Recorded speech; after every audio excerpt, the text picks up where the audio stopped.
तो शहबाज शरीफ एक बार फिर सत्ता में आ गए हैं, लेकिन सत्ता में आते ही उनके जहरीले बोल फिर सामने आ रहे हैं, क्योंकि एक बार फिर कश्मीरी और फिलिस्तीनियों को लेकर बड़ी बात शहबाज शरीफ ने कही है। बड़ी बात यह है कि जिस देश में खाने को पैसे नहीं है, जिसकी संसद भी कर्ज पर चल रही है, उसको लेकर जो सरकार है वो कितनी गंभीर इन्हीं भाषणों से पता चल रहा है। रिपोर्ट आपके सामने रखते हैं। कश्मीर में बेगुनाह कश्मीरियों का दिन रात उनका खून बहाया जा रहा है।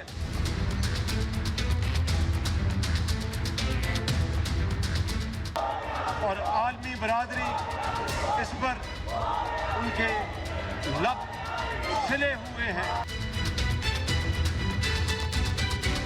हाथ में है कटोरा, घर चलाने के लिए नहीं है पैसा, रोटी रोटी के लिए मांग रहे हैं भीख, लेकिन सपने हैं बड़े। कुछ यही हाल कंगाल पाकिस्तान का है। और आलमी बरादरी इस पर चुनाव के 24 दिन बाद पाकिस्तान में टुकड़ा टुकड़ा सदन ने कमान संभाल ली है, क्योंकि वहां की आवाम ने किसी को बहुमत नहीं दिया। इस टुकड़ा टुकड़ा सदन ने शहबाज शरीफ को अपना नेता चुना, यानी शहबाज शरीफ पाकिस्तान के नए प्रधानमंत्री चुने गए। पाकिस्तान की कमान संभालते ही शहबाज शरीफ ने जहर उगलना शुरू कर दिया है। शहबाज आवाम को खुली आंखों से बड़े बड़े सपने दिखा रहे हैं।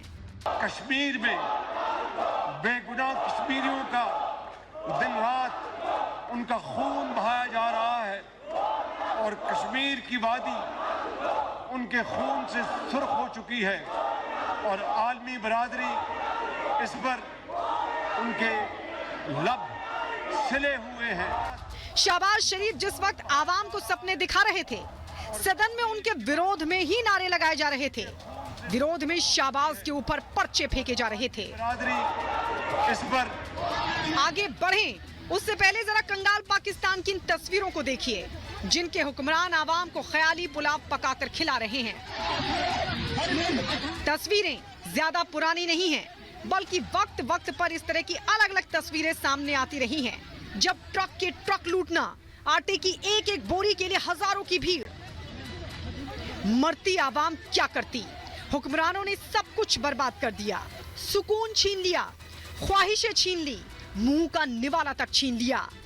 अब वही हुक्मरान सपने दिखा रहे हैं, कश्मीर राग अलाप रहे हैं, कश्मीर पर सपने देख रहे हैं। उस कश्मीर के जहां अमन है, चैन है, शांति है। कश्मीर में जो बदतरीन जुल्म ढाए जा रहे हैं, उनके ऊपर पाकिस्तान न सिर्फ अपना असूली मौक़िफ़ लेके आए, बल्कि ये ऐवान आज एक करारदाद पास करे शदीद मज़म्मत की और कश्मीरियों और फ़लस्तीनियों की, उनके हकूक़ की, उनकी आज़ादी की, कि उसके बगैर आज का ये ऐवान की कार्रवाई नामुकम्मल रहेगी। कश्मीर की तस्वीर पाकिस्तान और उसके हुक्मरान हजम नहीं कर पा रहे हैं। उनसे कश्मीर की अमन, चैन और शांति देखी नहीं जा रही है। यही वजह है कि वो आवाम को गुमराह कर रहे हैं, कह रहे हैं कश्मीरियों का खून बहाया जा रहा है, कश्मीर की आजादी के लिए प्रस्ताव पारित करने की अपील कर रहे हैं। भारतीय यूनियन टेरिटरी जम्मू कश्मीर के हवाले से इंतहाई लग़्व और झूठ बका है। उन्होंने कहा कि वहाँ खून की नदियाँ बह रही हैं, जुल्म का बाजार गर्म है, और कश्मीर को उन्होंने गाज़ा के साथ कंपेयर किया। मैं समझता हूँ ये सरासर ज़्यादती है, इसलिए कि Indian union territory Jammu Kashmir में कोई शख्स रात को भूखा नहीं सोता, वहाँ कोई फाके नहीं कर रहा, वहाँ किसी के बच्चों को ट्यूशन फीस ना होने की वजह से स्कूलों से निकाला नहीं जा रहा। आवाम रोटी रोटी को मोहताज है। टुकड़ा टुकड़ा सदन IMF से कर्जे पर कर्जे ले रहा है, बावजूद इसके पाकिस्तान की आर्थिक हालात सुधार नहीं पा रहा, लेकिन जहर उगल रहे हैं। मकसद सिर्फ आतंकवाद को पनाह देना, भारत को निशाना बनाना। Bureau report, republic Bharat. बीच एक और बड़ी खबर आपको बता दें, प्रधानमंत्री ने सुप्रीम कोर्ट के फैसले का स्वागत किया है। नोट के बदले वोट और भाषण का जो बड़ा फैसला दिया है सुप्रीम कोर्ट ने, उस फैसले का स्वागत किया है। प्रधानमंत्री ने कहा फैसले से स्वच्छ राजनीति को बढ़ावा मिलेगा और जनता का सिस्टम पर भरोसा बढ़ेगा। क्योंकि पहले नोट के बदले वोट को लेकर छूट दी गई थी सांसदों को, विधायकों को, लेकिन सुप्रीम कोर्ट ने उस फैसले को पलटा है और उसका स्वागत प्रधानमंत्री ने किया है और कहा है कि इससे विश्वास बढ़ेगा जनता के अंदर और स्वच्छ राजनीति का जो हम जिक्र करते हैं उसको भी बढ़ावा मिलेगा। तो आपको बता दें सुप्रीम कोर्ट की 7 जजों की बेंच ने यह फैसला दिया है और 1998 के फैसले को पलट दिया है और सीधे तौर पर अगर कोई सवाल के बदले पैसे लेता है या फिर वोट के बदले पैसे लेता है तो अब उसको विधायक होने या सांसद होने से छूट नहीं मिलेगी, बल्कि उसके खिलाफ भी केस चलेगा अगर सबूत पेश किया जाता है। ये बड़ा फैसला सुप्रीम कोर्ट की तरफ से दिया गया है, जिस पर प्रधानमंत्री नरेंद्र मोदी ने भी इस फैसले का स्वागत किया और ये ट्वीट हम आपको दिखा रहे हैं। प्रधानमंत्री नरेंद्र मोदी ने फैसले का स्वागत करते हुए ट्वीट किया और लिखा कि फैसले से स्वच्छ राजनीति को बढ़ावा मिलेगा, जनता का सिस्टम पर भरोसा बढ़ेगा।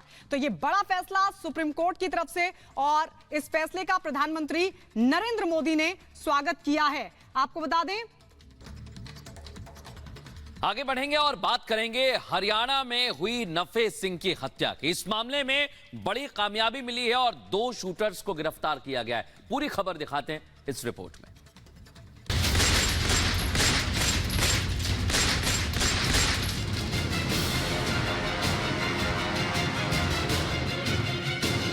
खून से लथपथ इस मंजर ने हरियाणा में हर किसी के रोंगटे खड़े कर दिए थे।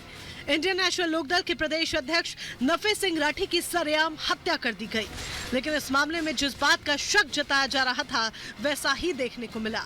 नफे सिंह राठी की हत्या के पीछे नंदू गैंग है, जिसके इशारे पर इस घटना को अंजाम दिया गया। हरियाणा पुलिस ने मामले में कार्रवाई करते हुए अब 2 आरोपियों को धर दबोचा है। दरअसल लंदन में बैठे कुख्यात गैंगस्टर कपिल सांगवान और नंदू ने नफे सिंह राठी की हत्या कराने की जिम्मेदारी ली थी। कपिल सांगवान ने सोशल मीडिया पर जो पोस्ट किया था वो इस बात की सच्चाई बयां कर रहा था कि इसी के इशारे पर दिन दहाड़े नफे सिंह राठी को गोलियों से भूनकर मौत के घाट उतार दिया गया। पुलिस ने नफे सिंह राठी हत्याकांड मामले में सौरभ और आशीष नाम के 2 शूटर्स को गिरफ्तार किया है। एक दिन पहले हरियाणा पुलिस ने हत्याकांड के 3 आरोपियों की फोटो जारी की थी। साथ ही इन आरोपियों की जानकारी देने के लिए 1-1 लाख रुपए का ऐलान भी किया था। पुलिस ने 3 में 2 आरोपियों को गोवा से धर दबोचा है, जो दिल्ली के नांगलोई इलाके के रहने वाले हैं। शूटर सौरभ और आशीष दोनों नंदू गैंग से जुड़े हैं, जिसका मास्टरमाइंड और कोई नहीं बल्कि कपिल सांगवान है, जिसने हजारों किलोमीटर दूर यानी लंदन में बैठकर ऑर्डर दिया और इन शूटर्स ने नफे सिंह पर गोलियां बरसाकर उनकी जान ले ली। कपिल सांगवान ने सोशल मीडिया पर पोस्ट डालकर हत्या की जिम्मेदारी लेने के साथ ही इसके पीछे की वजह का भी खुलासा किया था। वैसे राठी हत्याकांड के पीछे पहले से ही ब्रिटेन में बैठे गैंगस्टर कपिल सांगवान पर शक की सुई घूम रही थी, क्योंकि वो पहले भी इस तरह की राजनीतिक हत्याएं करा चुका है। कपिल के खिलाफ रंगदारी, उगाही, आर्म्स एक्ट के कई मामले दर्ज हैं। 2014 में आर्म्स एक्ट मामले में गिरफ्तार कर उसे जेल भेज दिया गया था। जेल में भी वो अपने गैंग के जरिए दहशत फैलाकर उगाही करता था, जिसके बाद कुछ साल ही वो पेरोल पर जेल से बाहर आया था। इसके बाद वो लंदन भाग गया और अब वहीं से अपने गैंग को ऑपरेट करता है।